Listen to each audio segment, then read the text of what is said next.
Nunca imaginé que presenciaría algo como esto, y menos con el mismísimo Chespirito, el genio de la comedia, en persona.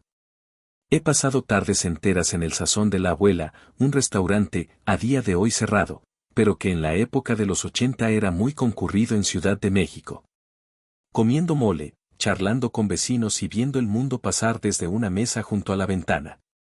Pero en un abrasador mediodía de mayo de 1984, mi vida dio un giro cuando un hombre pequeño, con una gorra de lana y una libreta gastada, entró al restaurante y fue expulsado por un mesero maleducado sin que nadie supiera quién era.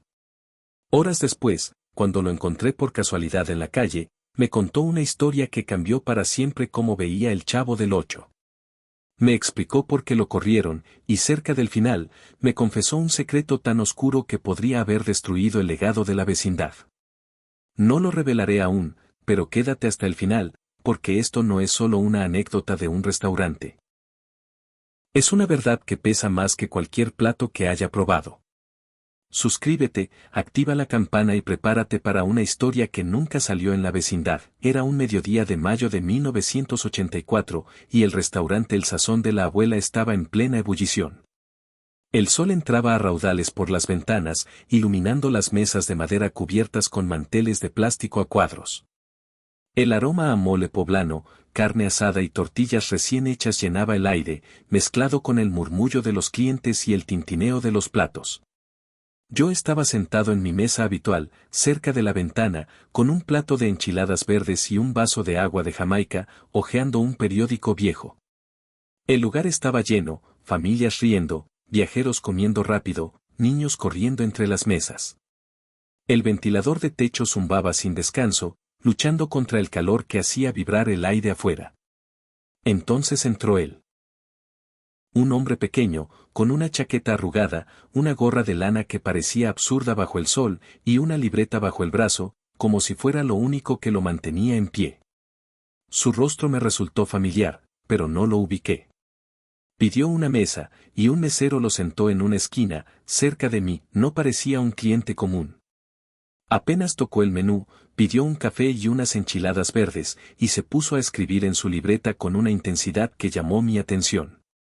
Garabateaba sin parar, frunciendo el ceño, como si las palabras fueran un rompecabezas que debía resolver.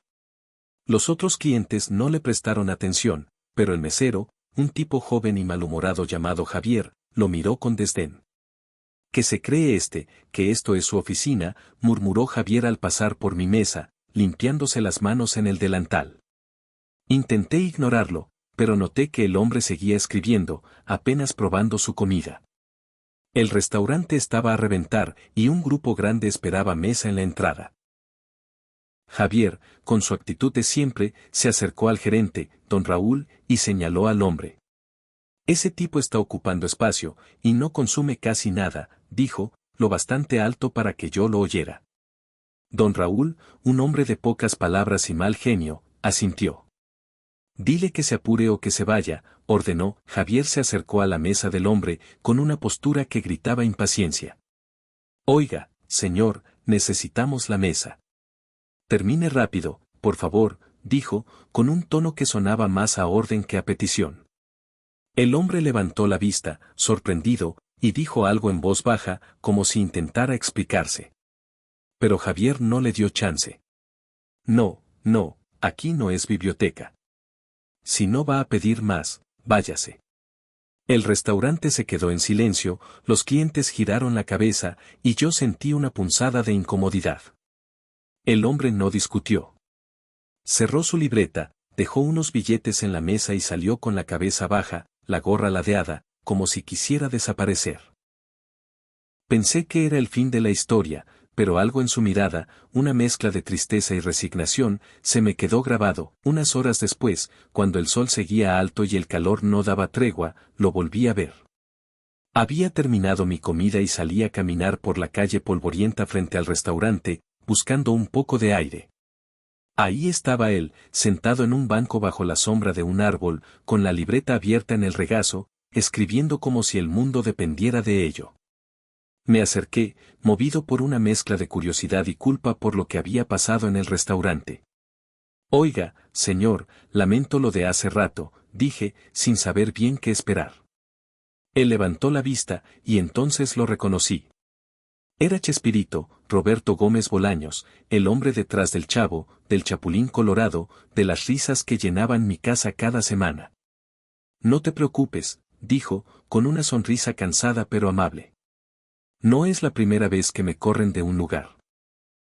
Tomó un sorbo de una botella de agua que llevaba consigo, y me invitó a sentarme a su lado. ¿Usted es Chespirito?, pregunté, todavía incrédulo. Él rió, una risa suave pero agotada. Ese soy yo, o al menos eso dice la gente. Le pregunté qué hacía en un lugar como este, solo, en un restaurante perdido en las afueras de la ciudad. Suspiró, mirando la libreta en sus manos. A veces necesito escapar, dijo. De la ciudad, del set, de todo lo que soy. Hoy manejé sin rumbo, buscando un lugar donde nadie me conociera. Pero parece que no encajo ni aquí.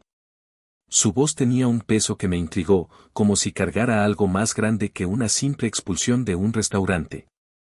El calor del día seguía apretando, pero la sombra del árbol nos daba un respiro. Me senté junto a él, y comenzamos a hablar. Al principio, fue una charla ligera, sobre el mole del restaurante, el tráfico en la carretera, el calor que hacía sudar hasta las ideas. Pero poco a poco, se abrió más. Me contó sobre los días en el set del Chavo del Ocho, un mundo que sonaba como un circo lleno de magia y caos.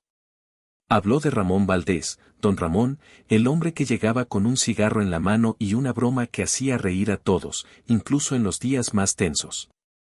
Describió a Carlos Villagrán, Kiko, como un torbellino de carisma que podía iluminar el set, aunque sus discusiones con Roberto eran épicas.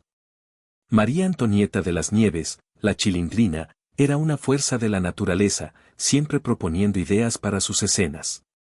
Rubén Aguirre, el profesor Girafales, traía una seriedad que se deshacía en risas fuera de cámara, mientras que Edgar Vivar, el señor Barriga, y Angelines Fernández, la bruja del 71, eran como los pilares que mantenían al elenco unido. Y Florinda Mesa, su doña Florinda, su amor, era la mujer que lo desafiaba en cada guión, pero también lo mantenía con los pies en la tierra. Esa era mi familia, dijo, con una nostalgia que se sentía como un peso. Pero hasta las familias tienen secretos que nadie cuenta, le pregunté por qué lo habían corrido del restaurante, esperando una respuesta sencilla. Su mirada se oscureció, y negó con la cabeza. No fue solo por la mesa, dijo. A veces, la gente siente algo cuando estoy cerca, como si supieran que cargo algo pesado. No sé explicarlo, pero pasa más de lo que crees. Sus palabras me dejaron intrigado, pero no insistí. En cambio, le pregunté sobre el Chavo, sobre cómo creó un programa que conquistó el mundo. Sonrió, pero fue una sonrisa amarga, casi rota. Todo el mundo piensa que lo saqué de la nada, dijo. Pero no es tan simple. Hay cosas que nunca he contado, cosas que no debería contar. Su tono me puso los nervios de punta, como si estuviera a punto de soltar algo enorme, pero se contuvo, cambiando el tema hacia anécdotas del set. Me habló de los días dorados, cuando el Chavo era un huracán que nadie podía detener. Contó cómo escribía guiones a mano, en libretas como la que llevaba, hasta altas horas de la noche. Describió las giras internacionales, estadios llenos en Argentina, Chile, Colombia, con miles de fans gritando por el Chavo y el Chapulín. Pero cada historia tenía un trasfondo, una sombra que no nombraba. Mencionó la presión de Televisa, de Emilio Azcárraga Milmo, el Tigre, que dirigía la empresa como un imperio donde cada éxito tenía un costo. El Tigre quería que el Chavo llegara a cada rincón del mundo, dijo, pero no te dicen cómo se paga eso. Sus palabras eran vagas, pero cargadas, como si estuviera caminando por el borde de un secreto que no estaba listo para revelar. El sol seguía alto, y la calle frente al restaurante estaba tranquila, con solo el sonido de algún coche ocasional y el zumbido de los insectos. Roberto seguía hablando, como si la sombra del árbol lo liberara de algo. Contó anécdotas que me hicieron reír. Como Ramón Valdés improvisó una escena donde don Ramón se enredaba con una cuerda y terminó cayendo de risa él mismo, o como Florinda y él discutieron una hora por una línea que al final se convirtió en un clásico. Pero siempre volvía a esa sombra, a algo que no decía. «Sabes», dijo, mirando la libreta, «El Chavo no es solo un programa. Es un sueño, pero también una carga. Y a veces, esa carga es más pesada de lo que la gente imagina». Le pregunté qué quería decir, pero solo negó con la cabeza, diciendo, «Algún día, alguien sabrá la verdad». Pero no hoy. Volví al restaurante a tomar un café, porque el calor me estaba matando, y pensé que ahí terminaba la historia. Pero cuando salí, cerca de las 4 de la tarde, él seguía en el banco, escribiendo. Me acerqué de nuevo, esta vez con una botella de agua que compré en el restaurante. «No puede quedarse aquí todo el día sin hidratarse», dije, y él rió, aceptando la botella. Nos sentamos a hablar más, y poco a poco, empezó a soltar pedazos de algo más grande. Habló de las tensiones en el set, de cómo Carlos Villagrán se fue en 1979 no solo por ego, sino porque hacía preguntas que incomodaban a los ejecutivos de Televisa. Carlos olía algo raro en los contratos, en el dinero que llegaba para las giras, dijo. No sabía todo, pero sabía lo suficiente como para ser un problema. María Antonieta, la Chilindrina, también sospechaba cosas, pero su amor por el personaje la mantuvo callada. Ramón Valdés, dijo, era diferente. Ramón sabía más de lo que decía. Me miraba y sonreía, como si supiera todo y no le importara. Era mi hermano en el set, habló de Florinda Mesa, su amor, la única que conocía pedazos de la verdad. Ella quería proteger la magia del Chavo, dijo, con una ternura que me sorprendió. Pero a veces me miraba como si supiera que escondía algo. Nunca le conté todo, porque no quería que cargara con eso. Mencionó reuniones con ejecutivos de Televisa, hombres de traje que llegaban con maletines de efectivo, sin explicación, y se iban sin decir nada. Habló de contratos firmados a puerta cerrada, de inversionistas que nunca aparecían en los créditos. El éxito de El Chavo no fue solo por las risas, dijo, con una voz que temblaba. Fue por el dinero, y no siempre era limpio. Cada palabra era como una pieza de un rompecabezas que aún no entendía, pero que me ponía la piel de gallina. El sol empezaba a bajar, tiñendo el cielo de tonos anaranjados. Le pregunté por qué seguía escribiendo en esa libreta, y la levantó, como si pesara una tonelada. Aquí está todo, dijo. Mis ideas, mis culpas, mis secretos. Pero no puedo dejarla ir. Le pregunté qué secretos, esperando que se abriera más. Dudó, mirando el horizonte, y luego dijo algo que me heló. ¿Alguna vez has sentido que todo lo que amas está construido sobre algo que no controlas? Asentí, aunque no estaba seguro de entender. El Chavo es mi vida, continuó, pero no es lo que parece. Hay algo que nunca he contado, algo que podría cambiarlo todo. Mi corazón latía rápido, pero no lo presioné. Sabía que la verdad vendría, pero necesitaba tiempo. Hablamos hasta que el cielo se puso dorado, el restaurante casi vacío. Roberto parecía más ligero, como si compartir pedazos de su historia lo aliviara. Me contó más anécdotas del set, como cuando Edgar Vivar se quedó atorado en una puerta durante una grabación y todos terminaron riendo en el piso, o como Angelines Fernández siempre llevaba dulces para los niños que visitaban el set. Pero cada historia tenía un trasfondo, un peso. Mencionó una gira en Colombia, en 1977, donde un hombre de traje caro le dio un maletín lleno de dinero después de un show. Dijo que era un regalo para el programa, pero no era un regalo, dijo. Era un trato. Televisa lo aceptó, y de repente, teníamos aviones privados, hoteles de lujo. Pero yo no podía dormir tranquilo. No dio nombres, pero sus palabras me recordaron rumores que había oído en el barrio, sobre dinero que se movía en las sombras. Finalmente, cuando el sol estaba a punto de esconderse, soltó la verdad. ¿Quieres saber por qué me corrieron hoy?, preguntó, cerrando la libreta con un movimiento lento. No fue solo por la mesa. Alguien en el restaurante, no sé quién, me reconoció. No como Chespirito, sino como alguien que sabe demasiado. Y eso los puso nerviosos. Lo miré, confundido. ¿Qué sabes?, pregunté, sintiendo que estábamos en el borde de algo enorme. Respiró hondo, como si estuviera cruzando una línea que nunca había cruzado. El Chavo del Ocho no era solo un programa, dijo, su voz apenas un susurro. Era una fachada. Televisa lo usó para mover dinero, mucho dinero, de gente que no debía estar involucrada. Y yo lo sabía. No quería, pero lo permití. Era la única forma de mantener el programa vivo, me quedé helado, el agua en mi mano olvidada. ¿Mover dinero? Repetí, tratando de procesar. Él asintió, los ojos fijos en la libreta.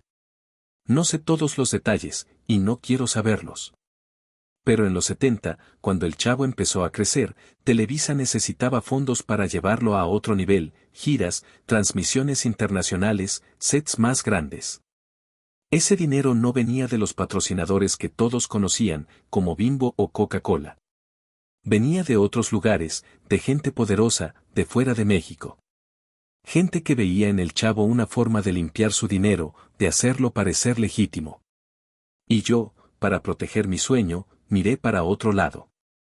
Sus ojos se llenaron de lágrimas, y su voz tembló como nunca. ¿Quiénes eran?, pregunté, aunque temía la respuesta. Negó con la cabeza. No lo sé con certeza. Hombres con trajes caros, con acentos que no eran de aquí. Venían a las giras, a los eventos, siempre en la sombra. Televisa los manejaba, y yo solo seguía escribiendo guiones, haciendo reír a la gente. Pero cada peso que entraba, cada estadio lleno, tenía un precio. Hizo una pausa, mirando el cielo que se oscurecía.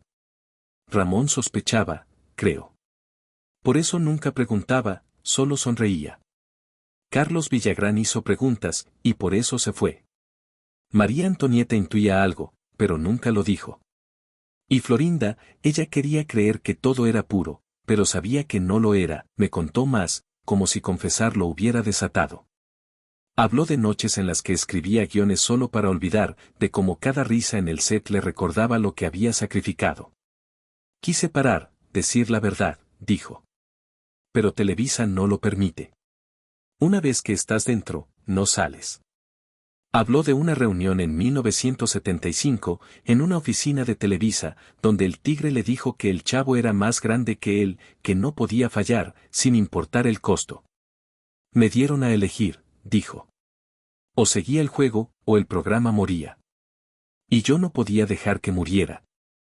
Su voz era un susurro, y por primera vez, vi a un hombre roto, no al genio de la comedia. Le pregunté por qué me contaba todo esto, a mí, un desconocido que solo estaba comiendo enchiladas en un restaurante. Sonrió, una sonrisa rota pero sincera. Porque no eres nadie, amigo. Sin ofender, pero no eres Televisa, no eres la prensa. Eres solo un tipo que vio lo que pasó y se acercó a hablar. Necesitaba sacarlo, y tú estabas aquí. Me dio su libreta, las páginas llenas de garabatos que no alcancé a leer. Guárdala, dijo. No la leas, no la muestres. Pero guárdala. Asentí, metiéndola en mi mochila, sin saber por qué acepté. Un coche llegó al estacionamiento, conducido por un hombre de gafas oscuras que no me dio buena espina. Roberto me dio las gracias, me dio un apretón de mano que sintió como un adiós, y se subió. Mientras se alejaban, me quedé ahí, bajo las luces del restaurante, con el peso de sus palabras en el pecho. Volví a casa esa noche, la libreta que mandóme en la mochila. Nunca la abrí, no porque no quisiera, sino porque temía lo que encontraría. El Chavo siguió en la tele, las risas tan brillantes como siempre, pero no podía verlo igual. Pensaba en ese dinero sucio, en las giras que escondían más de lo que mostraban, en un hombre que hizo reír al mundo mientras cargaba una culpa que no podía soltar. Años después, en 2025, cuando salió Chespirito, sin querer queriendo en HBO Max, esperé que alguien hablara de esto. No lo hicieron. La historia oficial quedó limpia, pulida, como la vecindad en su mejor momento. Pero yo sé la verdad, o al menos una parte, y es más pesada que cualquier plato que haya pedido. Esto no es solo sobre un programa. Es sobre los secretos que guardamos, los tratos que hacemos y las risas que esconden la verdad. ¿Qué opinas? ¿Hizo Chespirito lo correcto para salvar su sueño, ¿O pagó un precio demasiado alto? Deja tu comentario, comparte este video y suscríbete para más historias que nunca salieron en la vecindad. Nos vemos en la próxima mesa, con los ojos abiertos y el corazón pesado.